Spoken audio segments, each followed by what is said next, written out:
Ted, it's nice to see you. The start of President Trump's second term has been jam-packed, as we've seen, with executive orders, as well as new policies, and some confusion about what those policies mean. Certainly, we've seen that play out here in Rhode Island. Yes, especially on this funding freeze. As we talk today, Michelle, there's still a lot of confusion about exactly what's going on with this partial federal funding freeze. It's tied up in court, but I'd say that has been the most chaotic initial move by the Trump administration at the local level. Let's turn to Rhode Island's senior senator, Senator Jack Reed, who is the top Democrat on the Armed Services Committee, also the only Democrat who was granted an in-person meeting with Pete Hegseth, the president's pick to lead the Defense Department. Despite that meeting, Senator Reed did not change his position on Hegseth. Let's take a listen to what he had to say during the confirmation hearing.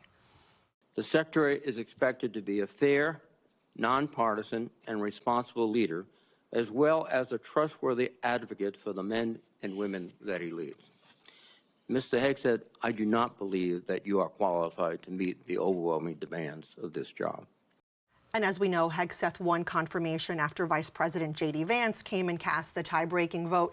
But Senator Reed's scathing criticism really caught the attention of the American people. Yes, because it's generally out of character for Senator Reed. I mean, reporters always, especially Washington reporters, always called him mild-mannered, taciturn, soft-spoken. He's just not known as a partisan warrior who's always throwing bombs. And he also has voted for every previous defense secretary nominee, Republican and Democratic, which also made this so unusual. The Armed Services Committee, generally known for its bipartisan traditions, and I think Reed historically has always been someone who believes in that a lot. But I think, I've covered Reed a long time. I think fundamentally, Michelle, he was saying what he thinks. He just does not believe Pete Hegseth was qualified for this job and believes it's a very important job. So what I'm curious about now is how that will affect Reed's ability to have a working relationship with senior leadership at the Pentagon in the next couple of years. And Rhode Island's other U.S. senator has also been in the news, Sheldon Whitehouse, over a confirmation hearing, this time having to do with Robert F. Kennedy Jr., the president's pick to lead Health and Human Services.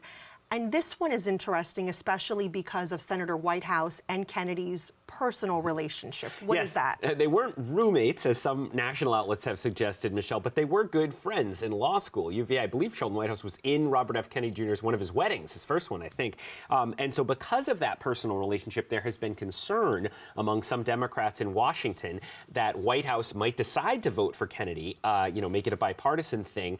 And then Whitehouse, because he's refused to rule that out, has certainly alarmed some Democrats who don't like that idea. And Senator Whitehouse was asked about that at an unrelated event by reporters. Let's hear what he had to say. We haven't been in touch for a long time. He hasn't had his hearing yet. I have not been inclined to telegraph my votes before somebody's even had their hearing. So I think people need to kind of chill on that for a bit. Let him have his hearing, and then we'll go forward. I can assure everyone that I will vote in the way that is best for Rhode Island. And we should know that Senator Whitehouse sounded pretty negative about Kennedy's confirmation 2 days later at the hearing. Yes, I tend to think, Michelle, Whitehouse was looking to see, was there some way here to vote for his old friend and maybe have a more constructive relationship than he might usually have with a Republican health secretary? Maybe he could get some money for Rhode Island or something like that out of it. But I think it became clear to him as soon as sort of the public conversation began about him maybe voting for Kennedy, the backlash would just be too enormous among the Democratic base against Whitehouse, who's seen as such a reliable Democrat, that I have trouble imagining him actually doing it. Another issue that we're watching closely, immigration. We have seen President Trump sign a number of executive orders, as well as his first law related to illegal immigration.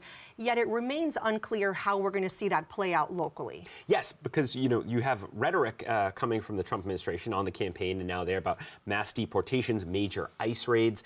But I still think there's some question about just what that's going to look like. And that's why there are so many questions. I think it's led to a lot of consternation in cities in Rhode Island with high foreign-born populations, Pawtucket, Providence, Central Falls, places like that, wondering what's going to be coming. You've certainly seen Attorney General Peter Nerona be pretty out front on this issue so far. He joined the lawsuit from some attorneys general against the birthright citizenship executive order. And he also worked with the education commissioner to put out guidance in the schools about the rights of people who are in the country illegally. So I definitely think that's going to be one we'll be watching very closely in the coming weeks and months. Yeah, a lot to watch. Thanks so much for joining me, Ted. Good to be here.